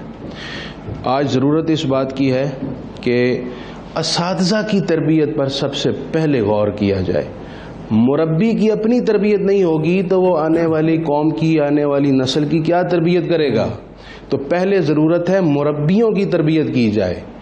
इनको बताया जाए कि आज आप जिस दुनिया में रह रहे हैं इसके तकाज़े क्या हैं, उसके मुताबिक ये अपने बच्चों की तरबियत करें ताकि अच्छे नताइज सामने आएँ और इस तरह के वाक़यात दोबारा पेश ना आ सकें। साहब तरबियत तो ज़रूरी है, लेकिन मैं सिर्फ एक चीज़ सोचता हूँ कि ये मामला हमें कितनी जगहों पर नज़र आता है होता हुआ, फिर भी शायद इसके ऊपर हम कुछ नज़रें बंद करके बैठे हुए। मतलब मैं अगर अपने तौर पर बात करूँ, चलो मैं अपनी बात कर लेता हूँ ना। मैं जब जाता था मदरसे में बचपन में पढ़ने के लिए, तो वहाँ पर मैं देखता था कि भाई माशाल्लाह जब वो मौलवी साहब, कारी साहब, जिनको कारी साहब जो है वो भाई गुस्सा आता था तो कारी साहब का डंडा चलता था और मुक्का चलता था, और माशाल्लाह पढ़ाते भी अच्छा थे बिल्कुल, लेकिन ये होता था। और मैं आपसे पूछना चाहूँगा मुफ्ती साहब, आपके साथ बचपन में कभी ऐसा हुआ? जी बिल्कुल, आप सही फरमा रहे हैं कि हमने भी जिस माहौल में पढ़ा है हमने भी ये तरीके देखे हैं, लेकिन अल्हम्दुलिल्लाह हमारे जो असातिज़ा थे वो एक लिमिटेड अंदाज में तादीब करते थे। बच्चे को गलती हो, बच्चे देखें बच्चों की नफ्सियात है, अगर आप उन्हें खुला छोड़ देंगे तो वह कभी तालीम पर तवज्जो नहीं देंगे, तादीब की ज़रूरत रहती है। लेकिन हमारी तालीम क्या, हमारा इल्म क्या कहता है कि नहीं, मुझे पढ़ा है जी, बिल्कुल पढ़ा है और कई मरतबा पढ़ा है और उसका असर भी हुआ है अल्हम्दुलिल्लाह। यही सवाल आसान सा यही था, तादीब का असर होता है। हाँ। नहीं, अब मेरा जवाब भी सुनिए। मैं जो बात कर रहा हूँ कि हर चीज को एक लिमिट में रखेंगे। मेरे कुछ दोस्त हैं जो हिफ्ज़ करने जाते थे, उन्होंने छोड़ दिया मौलवी साहब की सख्ती की वजह से। उन्होंने कहा भाई मैं छोड़ रहा हूँ। लोग दीन से दूर भाग जाते हैं। अच्छा, जरूरी है, तरीका जरूरी है। इसमें एक और चीज़ भी है, ज़ाहिर है हम भी इस चीज़ के हामी हैं कि माँ बाप को या वालिदैन, टीचर्स को ज़ाहिर है ये तरबियत करते हैं मुआशरे की, और चाहे प्राइवेट स्कूल हो, पब्लिक स्कूल हो या मदरसा हो या कोई भी तालीमी निज़ाम हो, उधर किसी न किसी हद तक तो टीचर को एक सख्ती दिखानी है टू मेंटेन द डिसिप्लिन, और वो सारी चीज़ है, टाइम पे आना, टाइम पे जाना, वर्क करना। लेकिन एक चीज़ है जो हमारे यहाँ और इस खित्ते के लोगों में शायद ज़्यादा पाई जाती है, वो है गुस्सा, या जिसको हम अंग्रेजी में, उसके लिए मैं वर्ड यूज़ करूँगी रेज, एंगर नहीं कहूँगी, हम रेजियस हो जाते हैं। और जबकि हमारे नबी अकरम सल्लल्लाहु अलैहि वसल्लम की ये भी तालीमात हैं कि गुस्सा तो भाई हराम है, किसी वजह से उन्होंने उसको हराम कहा है, क्योंकि वो आप पे कैफियत तारी हो जाती है, फिर उसके बाद आपका कंट्रोल नहीं होता खुद पे। इसको आप किस तरह से देखते हैं, गुस्से को कंट्रोल ना कर पाना? अच्छा जी, मैं अर्ज़ करूँ, सबसे पहली बात यह है कि बच्चा गलती करेगा, सबक भी नहीं सुनाएगा, शरारतें भी करेगा। मेरा अपना तजुर्बा ये है कि बच्चे को आपका डंडा और आपकी मार डीठ बना देती है, और आपकी नज़र और लहजे का गुस्सा उस बच्चे के अंदर एक उस्ताद की हैबत तारी रखता है। मैं समझता हूँ कि बजाय उसको मार मार के डीठ बनाने के, बच्चे पर अपनी एक हैबत ज़रूर रखे ताकि बच्चे की तादीब होती रहे और बच्चा अपने मकसद पर फोकस कर सके। सही है। दूसरी बात जो आप फरमा रही हैं गुस्से से मुतल्लिक, मैं पहले भी अर्ज़ कर चुका हूँ कि हर चीज़ एक लिमिट में है तो उसका पॉजिटिव असर है, अगर वो लिमिट से बाहर जाएगी उसका मनफी असर होगा। गुस्सा बिल्कुल ममनू नहीं है इस्लाम में। एक हद तक गुस्सा हो, आउट ऑफ कंट्रोल होंगे आप गुस्से में, तो उसमें आप अपना भी नुकसान करेंगे और जिस पर गुस्सा कर रहे हैं उसका भी नुकसान करेंगे। और कुल मिला जुला के बात ये है, अच्छा हमारे साथ एक कॉलर भी है, पहले भी हो चुकी है, वो ये है तरबियत। जी तरबियत जरूरी है। जी फ़हीम साहब अस्सलाम वालेकुम। जी सलाम वालेकुम वैज़ भाई, कैसे हैं आप? अल्लाह का शुक्र। जी सर फरमाइए। वैज़ भाई मैंने मुफ्ती साहब से बात करनी थी कि बच्चे जो हैं वो मदरसे जाते नहीं हैं, डर के मारे। टीवी में खबरों में आता है कि बच्चों के साथ मदरसों में जुल्म हो रहा है, वो मारते हैं और इस वजह से वो बच्चे जाते नहीं हैं। अब इसका क्या वो जैसे आप स्कूल भिजवाते हैं उनको ज़बरदस्ती, वैसे ज़बरदस्ती भिजवाएं, क्योंकि स्कूलों में भी बहुत मरतबा ऐसी खबरें आती हैं। नहीं मारते, स्कूल में तो नहीं मारते हैं, मगर ये मदरसे में जाते हैं और मस्जिद में जाते हैं तो वो कहते हैं जी टीचर हमें जो है ना मारते हैं। ज़रा खुला हाथ ज़्यादा होता है वहाँ पर। सही है। तो आप बच्चों को राग़िब कैसे करें मुफ्ती साहब? बिल्कुल। मैं सबसे पहले भाई साहब का यह सवाल सुनकर अफसोस का इजहार करता हूँ कि हमारे बाज़ कुर्रा और असातिज़ा की गुस्से और मार की वजह से अब पब्लिक ओपिनियन ये बन रहा है। उनको भी गौर करना चाहिए लोगों के सवालात से और अपने उसलूब को, पढ़ाने के अंदाज को चेंज करना चाहिए। और दूसरी बात जो बच्चों को राग़िब करने की है, मैं आपको अर्ज़ करूं, जहां बाज़ इदारों में मार धाड़ है वहां पर बहुत सारे इदारे और असातिज़ा बड़े शफीक और मेहरबान भी हैं। वीडियोज़ आती हैं, स्कूल्स की भी आती हैं। अभी पीछे मुल्तान की एक मैंने वीडियो देखी जिसमें तलबा अपने टीचर को मार रहे थे। तो ऐसे वाक़यात हर किस्म के इदारों में हैं। लेकिन मैंने पहले अर्ज़ किया, दीनी इदारे ज़्यादा हाईलाइट होंगे क्योंकि वो दीन के अलमबरदार हैं, वो रसूलुल्लाह की सुन्नत के अलमबरदार हैं, इसलिए उन पर तनकीद भी ज़्यादा होगी।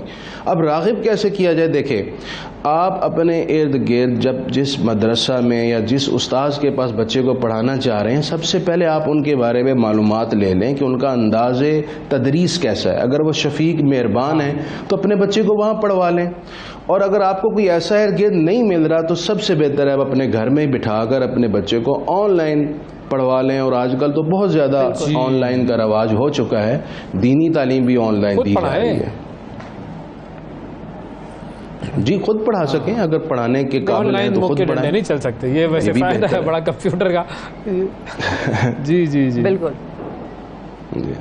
सही, बिल्कुल सही, बिल्कुल सही। अच्छा मुफ्ती साहब, एक आखिरी सवाल मेरा कि जब हम ये बात करते हैं कि स्कूलों में टीचर्स की ट्रेनिंग होनी चाहिए और ज़ाहिर है वो जदीद तौर के मुताबिक पढ़ाएं, तो उसी तरह मदरसों में भी ज़ाहिर है जो उलमा कराम हैं, मसाजिद हैं, उनमें भी एक तरह से नबी अकरम सल्लल्लाहु अलैहि वसल्लम की ट्रेनिंग को फॉलो करना है और वो स्कूलों में भी होनी चाहिए। लेकिन ज़ाहिर है जिस तरह आपने कहा कि दीन के अलमबरदार हैं तो यहाँ से एक्सपेक्टेशन ज़्यादा हाई हो जाती हैं लोगों की। तो आपको लगता है कि कुछ ऐसे मदारिस हो सकते हैं पाकिस्तान में, बड़ा डरते डरते मैं ये सवाल कर रही हूँ, कि जहाँ पर जो उलमा कराम या जो शख्सियात मौजूद हैं इस फ़र्ज़ पर कि वो बच्चों को दीनी तालीम दे रही हैं, वो ख़ुद उस तरह से ट्रेंड नहीं है जिस तरह से कि हम ख्वाहिश करेंगे कि एक मदरसे का आलिम जो है वो ट्रेंड हो? सब के बारे में तो मैं शायद ये एनालिसिस ना कर सकूं क्योंकि सबको मैं पर्सनली या उनके अंदाज़े तदरीस को नहीं जानता। लेकिन इसमें मेरे पास एक तजवीज़ है। तजवीज़ ये है कि इस वक्त पाकिस्तान में जितने दीनी तालीमी इदारे हैं उन सब के बोर्ड्स बने हुए हैं। जैसे अहले सुन्नत का तंजीमुल मदारिस अहले सुन्नत पाकिस्तान है, देवबंद का वफाकुल मदारिस पाकिस्तान है, इसी तरह दीगर स्कूल ऑफ थॉट्स के भी बोर्ड्स बने हुए हैं।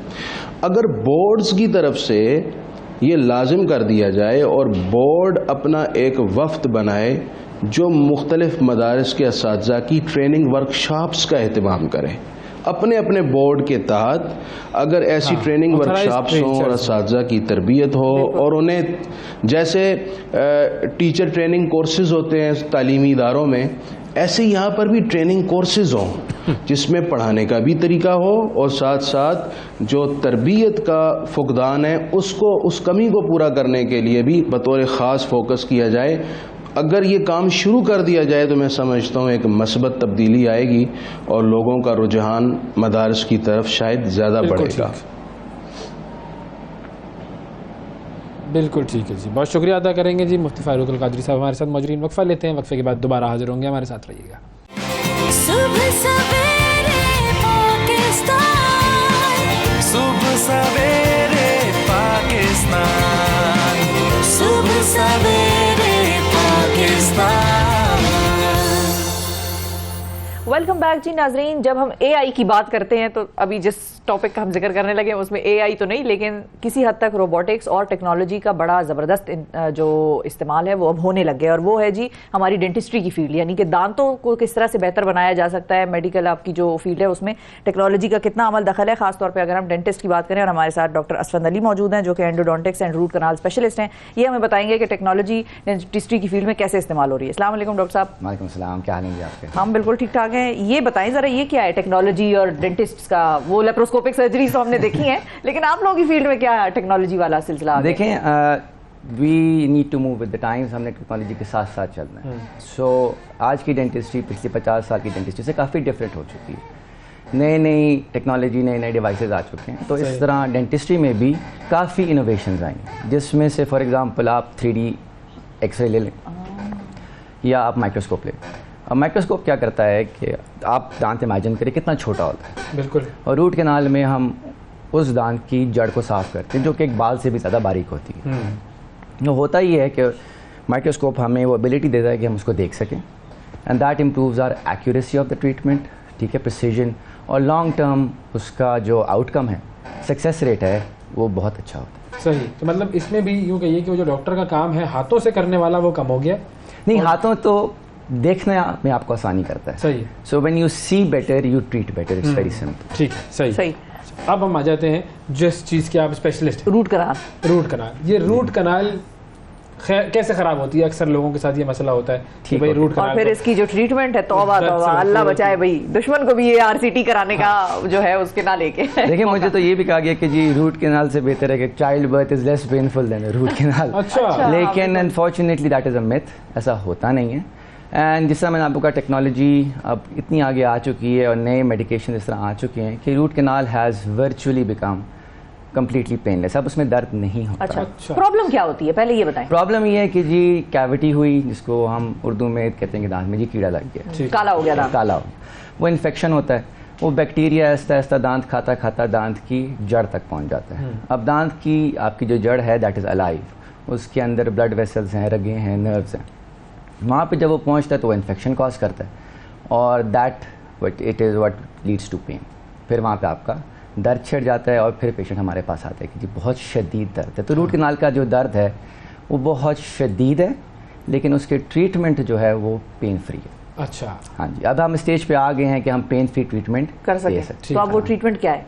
वो ट्रीटमेंट, उसको रूट कैनाल ट्रीटमेंट कहते हैं। तो हम दांत को प्रॉपर एनेस्थीसिया दे के, ठीक है, और उसको फिर हम अंदर से साफ़ करते हैं। तो जिसकी जड़, जिस तरह मैंने पहले भी आपको बताया कि वो बाल से भी ज़्यादा बारीक होती है, तो उसको ऐसा टाइम लगता है, and then we clean it up, we put medication, हम उसमें दवाई रखते हैं और फिर हम उसको अंदर से भर देते हैं। तो इंशाल्लाह वो दांत आपका बिल्कुल अपनी स्टेट में वापस आ जाता है, and then it can last you for a life time. अच्छा। अब ये जो दांत के कीड़ा लगने की आपने बात की कि वो कीड़ा लगेगा फिर वो ब्लैक हो जाएगा, जी बिल्कुल, तो किसी भी शख्स को नॉर्मली अपना दांत या मुंह साफ करते हुए कैसे पता चल सकता है कि इसमें कीड़ा लगा हुआ है? मतलब गंदा दांत तो हमें नजर आएगा, कभी कभी आप हल्का सा एक ब्लैक डॉट सा देखते हैं, क्या वो होता है उस कीड़े का असर या कोई और निशानी है? ये बड़ा अच्छा सवाल है आपका। देखिए, वो स्टेन भी हो सकता है, जैसे आप कहते हैं कि येलो स्टेन या ब्लैक स्टेन भी होता है। ओके। लेकिन इसका एक ही हल है, वो है डेंटल चेकअप। आप 6 महीने बाद या साल में एक दफ़ा जिस डेंटिस्ट को आप ट्रस्ट करते हैं, आप उसके पास चले जाएं, उनसे कहो यार एक मुआयना कर लो जल्दी से। वो आपकी सफाई भी कर देगा, जो कि आप खुद नहीं कर सकते। एक हद तक ही आप ब्रश से दांत साफ़ कर सकते हैं, फिर उसके बाद आपको प्रोफेशनल क्लीनिंग की ज़रूरत पड़ती है। तो वो मुआयना कर लेगा, वो एक्सरे ले लेगा, उससे हमें समझ आ जाती है कि कीड़ा है कि नहीं। सही है। और फिर उसका क्या इलाज है अगर कीड़ा हो तो? फिर वो अगर देखिए, ये आप इनिशियली अगर आप रेगुलर चेकअप्स पे जाएं तो आप रूट कैनाल तक पहुंचेंगे नहीं। हाँ, फिलिंग हो जाएगी। ये बहुत अच्छी बात है कि जी आप पहले ही आ जाएं, हम फिलिंग करके या बगैर फिलिंग के भी उस कीड़े को रोका जा सकता है इनिशियल स्टेजेस में। हाँ, शुरू में आप आज दवाई से, फ्लोराइड कहते हैं हम उसको, हम मुँह में लगा देते हैं, वहीं पर स्टॉप हो जाता है। तो prevention is better than cure. सही है। अच्छा, अब ये कौन सा स्टेज है जिसकी आपने बात की? एक स्टेज तो आपने वो बताया था ना कि कीड़ा लग गया है, दूसरा स्टेज उसने दांत को खाना शुरू कर दिया है। जब खाना शुरू कर दिया तो कोई हॉलो स्पेस आपको नजर आ रही होगी, तो किस स्टेज पर रुक सकता है और किस स्टेज पर फिर आपको वो रूट कैनाल की तरफ जाना ही पड़ता है? ठीक हो गया। सो जब कीड़ा लगता है तो वो उस वक्त कैविटी नहीं बनाता, इट टेक्स फ्यू मंथ्स और ईयर्स जब अच्छा, वो कैविटी टाइम लगता है। सुस्त कीड़ा है। सुस्त कीड़ा है जी, बड़ा आहिस्ता आहिस्ता चलता है। लेकिन कीड़ा चलो भी ये तो सुस्त अच्छी है और बात- दांत भी हमारा बड़ा पायदार और देखिए आपकी, क्योंकि आपकी कहते बॉडी के डिफेंस मैकेनिज्म है वो उसको स्लो डाउन Which is कर good, रहे हैं, which in a is sense good, कि आप ठीक है ना, लेकिन वो एक हद तक ही हाँ, कर सकते फाइट हैं। बैक करेंगे। तो जब तक कैविटी नहीं बनी हुई वो स्टेज रिवर्सिबल है, वो दवाई से ठीक हो सकती है। एक दफ़ा कैविटी बन जाए फिर फिलिंग है, और अगर बहुत ज़्यादा ख़राब हो जाए तो फिर रूट कैनाल है। अच्छा, सही है। सही। अच्छा, हमारे साथ एक कॉलर है, फातिमा है रावला कोट से। अस्सलाम वालेकुम। हेलो, अस्सलाम वालेकुम। जी फातिमा। जी, मेरे डॉक्टर साहब से सवाल ये है कि जब आप रूट कैनाल करवाते हैं तो मैंने अक्सर ऐसा डॉक्टर से सुना है कि वो जो दांत होता है वो 10 साल बाद बिल्कुल डेड हो जाता है और वो गिर जाते हैं दांत। तो क्या ये वाकई ये सही है या क्या, इसका क्या होता है, कितने सालों तक वो रूट कैनाल वाले दांत चल जाते हैं? ठीक है जी, बहुत अच्छा सवाल है इनका। जब हम रूट कैनाल कर रहे होते हैं तो हम दांत की जड़ को काट रहे होते हैं, जाहिर है उसकी ठीक है, इसको connection- इसको हम डेड कनेक्शन डेड कर देते हैं, और उसको हम ऐसे फिलिंग मटेरियल से भर देते हैं जो कि बॉडी के साथ कंपैटिबल है, वो जिस्म को कुछ भी नहीं कहता, ठीक है। और एक अच्छा रूट कैनाल हुआ हुआ दांत जिस पे आप क्राउन करवा लें, that can last your life time. अच्छा, 10 साल 20 साल कोई मसला नहीं। सही। तो अच्छा, अब ये ठीक जो है। रूट कैनाल ट्रीटमेंट होता है, इसका ट्रीटमेंट के बाद इम्पैक्ट क्या होता है? क्या कोई साइड इफेक्ट महसूस होते हैं, या एक होता है ना कि जो दांत है उसके अंदर वो फीलिंग नहीं होती, या वो एक बिल्कुल आपको लगता है कि ये बाकी दांतों से अलग है? दर्द क्या? नहीं जी, अच्छा रूट कैनाल जो कि अच्छा एक्सपीरियंस डॉक्टर करेगा, उसके बाद आपको कोई दर्द नहीं होगा, आपको पता भी नहीं चलेगा कि इसमें रूट कैनाल हुआ हुआ है, अच्छी फिलिंग उसके ऊपर हुई हो या अच्छा क्राउन बनाओ, बिल्कुल नॉर्मल दांत जैसा ठीक है, वो दर्द का तो थोड़ा मसला नहीं है, ठीक है। नहीं, लेकिन बिल्कुल दर्द के अलावा क्या कोई ऐसी चीज़ है जो कि उस दांत की एहतियात करने में या उस दांत के जो नॉर्मल काम करने में हिंड्रेंस हो? नहीं, हिंड्रेंस कोई नहीं होती। द थिंग इज कि रूट कैनाल में हम दांत को साफ करें तो वो थोड़ा सा 5 to 10% वीक हो जाता है, अच्छा। ज़्यादा नहीं, थोड़ा सा। तो एहतियात ये है कि जिसमें हम क्राउन लगा देते हैं वो उसकी स्ट्रेंथ को वापस ले आता है, तो दैट इज़ अबाउट इट।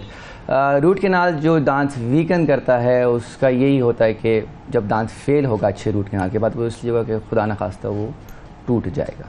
लेकिन अगर उस पर आप क्राउन लगा लें तो उसकी लाइफ 6 गुना बढ़ जाएगी। बढ़ जाएगी। सही। नाजिया साहब हमारे साथ मियाँ वाली से। अस्सलाम वालेकुम।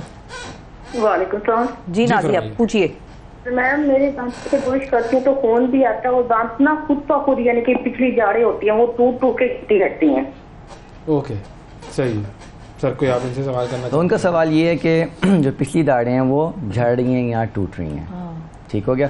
तो वो यही जिसको हम कैविटी कह दें, कीड़ा कह दें, जिसको हम डिके कहते हैं, ये हो रहा है। क्योंकि उनको चाहिए कि वो जाएं किसी अच्छे डेंटिस्ट के पास, वो देखेंगे, वो उसकी फिलिंग कर देंगे, उस कीड़े को साफ़ करके, जगह को साफ़ करके एक अच्छी सी फिलिंग कर देंगे तो उनका मसला हल हो जाए। ग्रेट, थैंक यू जी, थैंक यू डॉक्टर असफन साहब, My हमारे साथ pleasure। मौजूद थे जी। और दांतों की हिफाजत और उसके अंदर टेक्नोलॉजी का इस्तेमाल और खासतौर पर रूट कैनाल की ट्रीटमेंट के हवाले से बात हो रही थी। आज के प्रोग्राम में इतना ही, अगले प्रोग्राम में आपसे फिर मुलाकात करेंगे। अल्लाह हाफिज। सुबह सवेरे पाकिस्तान। सुबह सवेरे